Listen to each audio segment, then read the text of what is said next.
오늘부터 우리 10월 4일 저희 교회 132주년 되는 날까지 이렇게 새벽마다 모여서 온라인으로 또 가정에서 오프라인으로 함께 하나님의 말씀을 대면하며 하나님께서 이제 새롭게 상동에 행하실 그 일을 주목하고 기대하려고 합니다. 우리 하나님께서 우리 교회 주인 되셔서 우리가 바라보지 못하고 상상하지 못한 일을 우리가 말씀과 기도에 전념한 시기에 하나님께서 직접 이루어 가시도록 함께 기도하고 기도했으면 좋겠습니다. 너희는 세상의 소금이니 소금이 만일 그 맛을 잃으면 무엇으로 짜게 하리요? 후에는 아무 쓸데없어 다만 밖에 버려져 사람들에게 밟힐 뿐이라 는 말씀이 있죠. 지난주에 신방을 하러 병원에 갔습니다. 보통 이제 미국에서도 그렇지만 한국에서도 신방을 이렇게 담임 목사가 그 위급한 환자에게 이렇게 중환자실이나 가잖아요. 그러면은 심지어 그 가족은 면회시켜 주지 않아도 항상 이 패스터, 이 목사는 가서 기도할 수 있었거든요. 근데 이번에 그 기도할 신방할 분이 있어서 신방하러 이제 중환자실에 갔는데 심지어 그 허락도 다 받았는데 갑자기 제가 이제 교회 목사라고 안 된다는 거예요.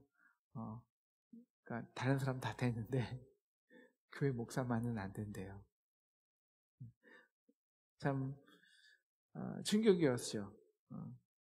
한국 교회는 코로나19로 인해서 또 그 전에 있었던 한국교회 그 덕이 되지 못한 맛을 잃은 거와 더불어 지금 한국에서 밟히고 있습니다. 지금 교회들마다 난리예요. 중고등학교 학생들이 학교를 안 나옵니다. 왜냐면 창피하다고 못 나가겠대요. 친구들한테. 우리 2주 전 하나님은 말씀을 통해서 우리 하나님을 대면하라는 초청을 우리에게 주셨습니다. 우리 기도하기는 21일간 이사야 말씀으로 하나님을 대면하여 우리가 잃었던 복음의 능력을 회복하여 이 소금의 맛을 회복하는 저와 여러분 되시기를 주님의 이름으로 축원합니다. 이사야는요 유다 왕 우시아부터 히스기야까지 시대까지 활동한 왕입니다. 이사야의 주요 주제는 돌아오라는 거예요. 회개하고 돌아오라. 그래서 하나님의 사랑으로 오라 통렬하게 외쳤던 사람입니다. 그래서 하나님이 이사야에게 보여주신 것이 있죠. 계시입니다. 오늘 말씀 1절은 그 이사야가 유다와 그 도성 예루살렘에 관하여 본 계시라고 나와 있습니다. 무엇이 계시일까요? 여러분, 계시라는 것이요, 미래 이스라엘을 예측해서 미리 본다는 것은 계시가 아닙니다. 계시란 현실을 보는 것입니다. 현실을 보되 현실을 직시하는 것입니다. 그러니까 우리도 현실을 보잖아요. 그럼 계시하고 우리가 현실을 보는 거와 뭐가 다릅니까? 우리가 보는 현실은요, 우리는 대번 눈에 보이는 것만 보기 원합니다. 진짜 현실이 아니라 내가 원하는 거, 보기 원하는 거, 내가 원하는 상황으로 판단으로만 봅니다. 그렇게 보지 말고 하나님이 보시는 그 현실을 즉시하라는 것입니다. 그래서 우리가 그 하나님의 상한 마음에 노출될 때 비로소 그 하나님의 마음으로 이 땅을 바라볼 때 나만 보던 곳에서 중요하다. 예를 들어서 오늘 부동산 투자한 사람들은 오늘 부동산 내가 투자한 게 올랐나? 그것만 보이지 않겠습니까? 그런데 하나님의 마음을 보니까 비로소 이 땅에 얼마나 많은 고아가 있고 얼마나 많은 과부들이 있고 얼마나 많은 그들이 어떻게 고통을 당하고 있고 이걸 보는 거예요. 그래서 이사야는 백성들과 동일한 시대 상황을 보지만 직시하는 것은 180도 다릅니다. 이사야 6장 9절에서 하나님이 이렇게 말씀하시죠. 너희가 듣기는 들어도 깨닫지 못할 것이요 보기는 보아도 알지 못하리라. 보는 것이 전혀 달라요. 똑같은 것을 보는데. 그래서 우리가 앞으로 이 이사야 말씀을 대면할 때 가장 중요한 것은요, 하나님의 마음이에요. 그 마음으로 보고, 그 마음으로 읽고, 그 마음으로 세상을 보는 거예요. 우리 가정을 보고. 통고의 심정이 나오는 거예요. 그 하나님으로만 보아야 그냥 우리가 볼 때는 에이 이거 되겠어? 끝이야. 하지만 하나님의 마음을 볼 때 물론 그것이 우리를 불편하게 하고 우리를 아프게 하여 우리를 막 쪼개요. 우리를 무너뜨려요. 하지만 그래서 우리가 아닌 하나님이 행하시는 새 일, 하나님이 하시는 새 일이 그 무너진 곳에서 우리가 직시한 곳에서 소망이 일어나는 길을 축원합니다.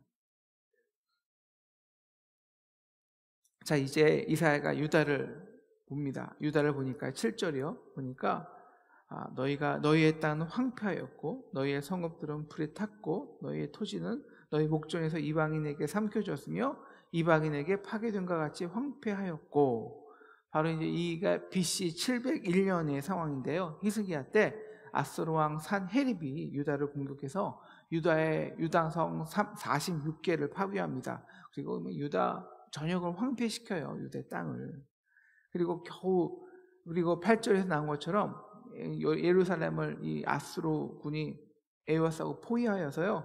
정말 지금은 그냥 생명만 겨우 유지하고 있는 상황인 겁니다. 물론 이 상황은 뭐 예루살렘에 있는 백성이나 이사야나 다 똑같이 본 상황이에요. 이상이에요. 현실이에요. 그런데 이 상황을 본 백성과 하나님의 시각은 천지 차이입니다. 먼저 백성은 이걸 이렇게 보는 거예요. 이사야 49장 여호와께서 우리를 버렸어. 우리를 잊었어. 그렇게 불평을 합니다. 그런데 이사야는요, 그 황폐함 속에서 뭘 보냐? 하나님을 대면하는 거예요. 그래서 한탄하시는 하나님을 마주하는 겁니다. 백성들은 불평으로 한탄할 때 이사야는 하나님의 한탄을 듣는 거죠. 하늘이여 땅이여 내 말 좀 들어보세요. 날 때부터 한쪽 다리에 장애를 가지고 태어난 아이가 있었습니다. 그 장애를 고쳐보려고 부모와 어머니가 얼마나 노력했겠습니까? 부모가 아침 새벽부터 일어나서 정말 잡을 2개씩이나 띄고요. 새벽마다 기도하고 몸에 좋다는 약 있으면 다 먹이고 용하다는 뭐 의사 있으면 다 찾아가고 뭐 돈이 부족하니까 뭐 어머니가 나중에는 파출부로 남의 집도 일도 하고 그것도 안 돼서 신장까지 팔고 그렇게 아버지는 그 뭐 좋은 직장에 있었는데 그 아이를 돌보기 위해서 직장을 다 포기하고 그래도 먹고 살아야 되니까 그냥 돌보다가 시간 날 때마다 나가서 노동 일을 하고 그렇게 아이의 병을 위해서 낳기 위해서 온 힘을 온 마음을 다했습니다. 주위의 사람들이요, 야, 저 애는 낳아야 돼. 하늘도 무심하시지. 저 애는 꼭 낳아야 돼. 이렇게 말을 해요. 감동을 하는 거예요. 그런데 부모가 그렇게 헌신하다 아버지가 먼저 돌아가셨어요. 어머니 혼자 아이를 감당하지만 이 아이가 다 커버려갖고 어머니를 무시하고 감당이 안 돼요. 술 먹고 싸우다 병원 가고 또 감옥 갔다 오고 그러나 이러한 날 어머니가 아들을 부릅니다. 야, 이제는 정신 차리고 잘 살아야지. 그렇지 않겠냐? 돌아가신 네 아버지를 봐서라도 이러면 안 돼.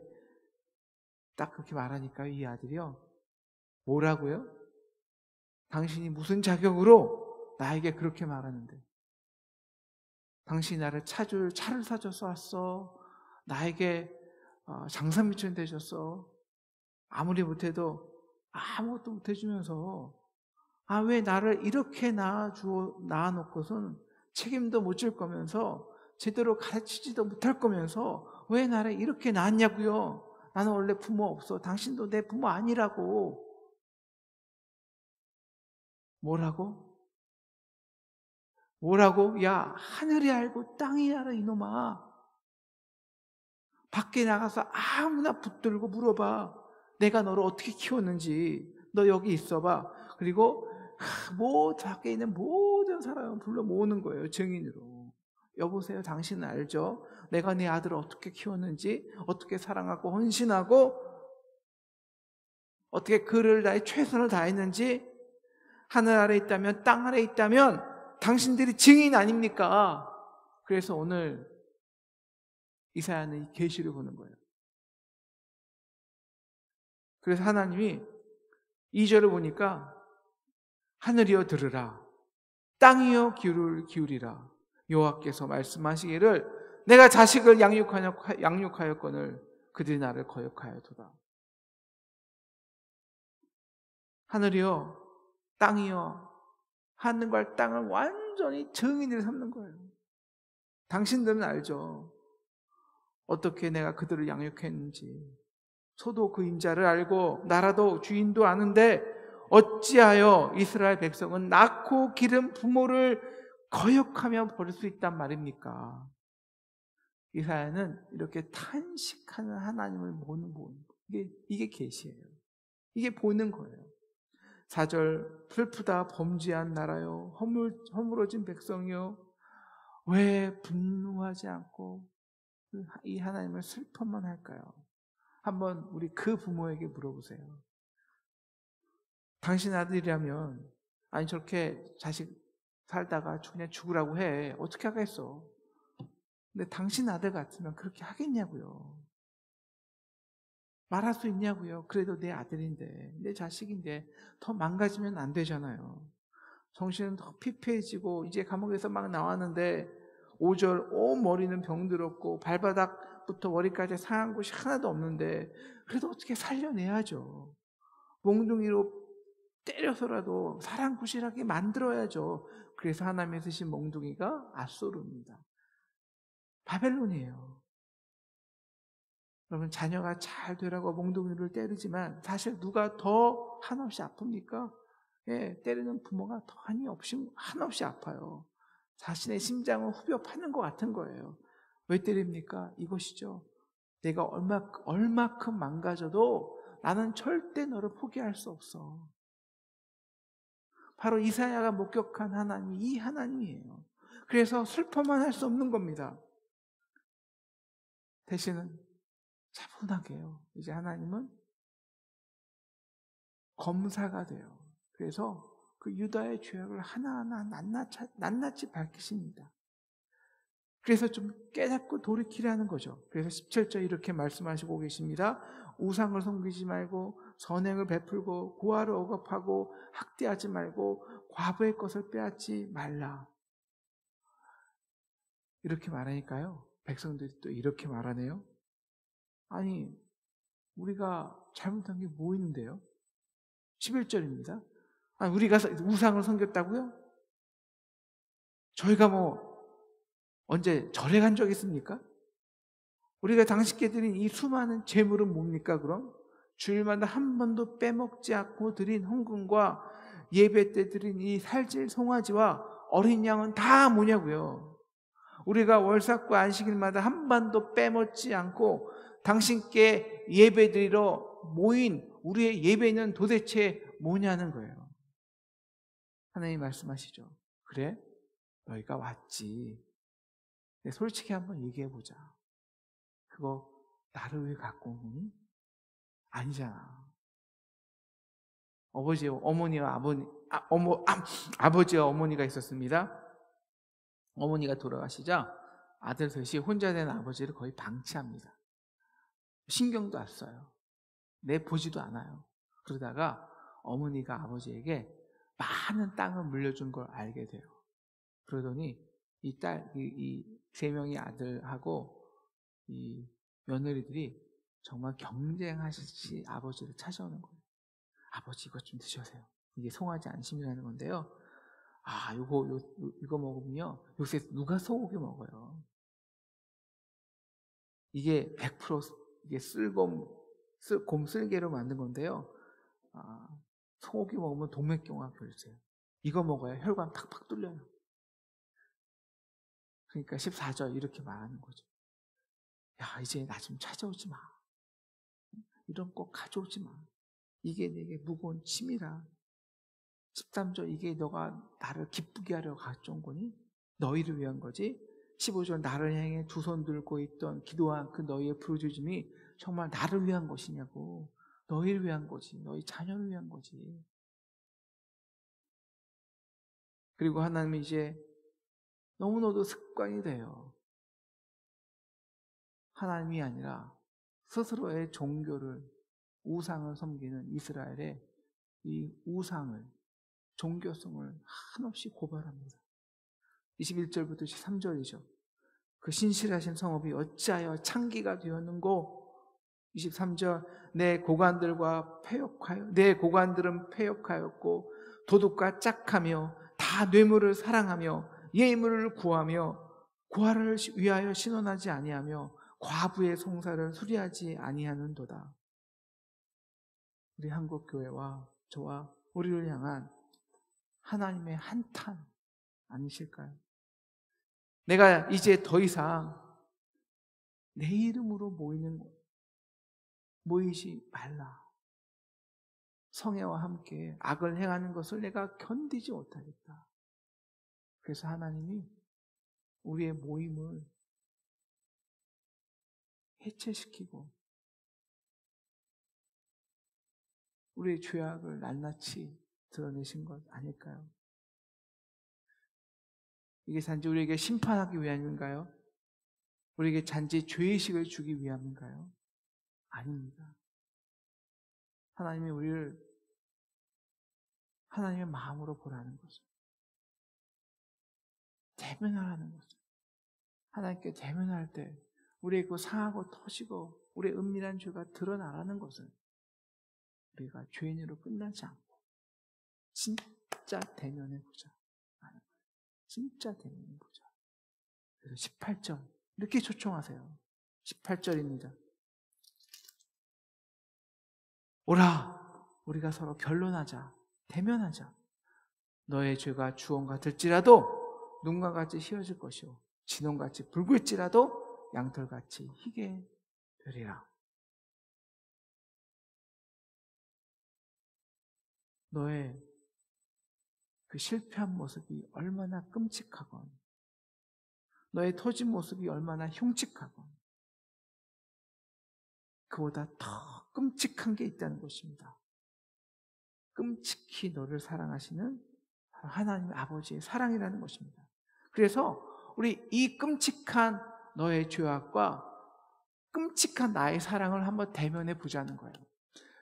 붉고 그 진홍 같은 너와의 죄와 내 아들의 흰털에 같은 그 어린 양의 흰털하고 순결한 그 의와 한번 대면해 보자입니다. 이것도 끔찍하고 이것도 끔찍한 거예요.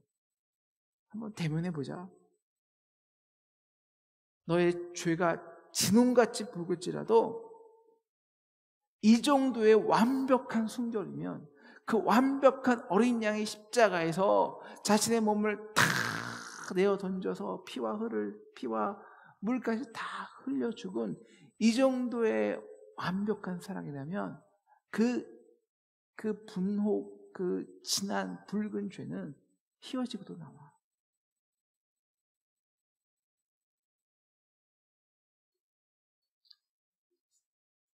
대면해 보자고, 비교해 보자고. 내가 지금 얼마나 끔찍한 절망 속에 있는데, 내가 지금 얼마나 끔찍한 실패 속에 있는데, 내 아들은 그 절망을, 그 실패를 부활의 소망으로 바꾸기 위해서 세상 모두에게, 아버지에게 버림받았다고. 세상에서 가장 큰 실패자가 되어서 십자가에서 죽었다고. 하나님과의 대면은 이렇게 우리의 허물 그대로의 모습으로 하나님께 나아가는 겁니다. 그런 우리를 사랑하기 위해, 그럴 때 그런 끔찍한 맞고 터지고 상한 우리를 위해, 그런 사람을, 죄인을 사랑하기 위해 자신의 아들을 십자가에 죽이고 한없이 아파하시는 하나님의 마음을 보는 겁니다. 우리가 이 하나님의 마음을 모르면 유다 백성들처럼 하나님이 우리의 죄를 고발하실 때요, 귀를 닫아요. 보지 않으려고 해요. 듣지 않으려고 해요. 그런데 우리가 이 하나님의 마음에 우리의 눈을 바라보고 계시를 볼 수 있다면, 그 이 땅을 향한, 이 시대를 향한 그 하나님의 찢어지는 마음, 고통스러운 마음, 그 마음을 직면하고 그 상한 얼굴을 내가 마주할 수 있다면, 그 대면은요, 그 대면은 우리로 하여금 완강하고 변화되지 않으려 하고 회개하지 않으려 하고 나만 알던 우리가 그 얼굴 앞에서 무너져요. 그래서 그 모든 우리의 진홍 같은 죄와 우리의 감당할 수 없는 그 슬픔을 하나님께 내어드리는 것입니다. 사랑하는 상동 성도 여러분, 지금 발바닥부터 머리끝까지 상한 곳이 없고 터진 것과 아픈 것뿐입니까? 우리 한국교회와 우리의 모습 아닐까요? 그러면 바로 우리가 경험하는 그 회초리와 아픔 속에서 자신의 아들을 십자가에 채찍질하시고 버리시고 죽게 하신 하나님의 모습을, 그 가슴 찢음을 이 시간 들을 수 있는 저와 여러분 되기를 축원합니다. 우리가 그때 잃었던 복음의 능력을 회복합니다. 하나님이 우리를 이처럼 사랑하사 독생자를 주셨으니 이는 그를 믿는 자마다 멸망치 않고 영생을 얻으리로다. 우리 22일 동안 이 하나님과 매일 아침마다 새벽마다 대면하십시다. 그래서 다시 이 복음의 능력으로 세상의 빛과 소금의 맛을 회복하는 저와 여러분 되기를 주님의 이름으로 축원합니다. 우리 같이 기도하겠습니다. 하나님 아버지, 오늘 21일 작정한 첫날입니다. 하나님, 10월 4일 상동교회가 창립된 지 132년이 됩니다. 이 132주년을 맞아가면서 하나님, 우리 안에 모습을 정직하게 보기 원합니다. 하나님, 우리 안에 내 힘과 우리의 능력으로는 하나님, 새로 132년을 맞아줄 능력이 없습니다. 하나님, 소망이 없습니다. 하나님, 우리가 말씀을 대면합니다. 말씀 속에서 우리가 얼마나 아프건 상하건 터졌건 우리를 끝까지 사랑하시는 그 하나님의 아픔과 열심에 아버지, 우리가 그것에 주목하게 하시고 우리를 향하여 끝없이 쏟아내는 하나님의 말씀에 우리가 대면하게 하셔서 이제 우리의 능력이 아닌 하나님의 능력으로 행하실 새 일, 그 새 일들을 132주년부터 기대하게 하시고 바라보게 하고 주목하게 하셔서 하나님, 어려움과 아픔 속에 있는 상황 속에서 아버지, 하나님의 놀라운 새 하늘과 새 땅이 상동의 이 나라에 임하도록 도와주시기를 간절히 기도합니다. 이 모든 말씀 예수님의 이름으로 기도했습니다. 아멘.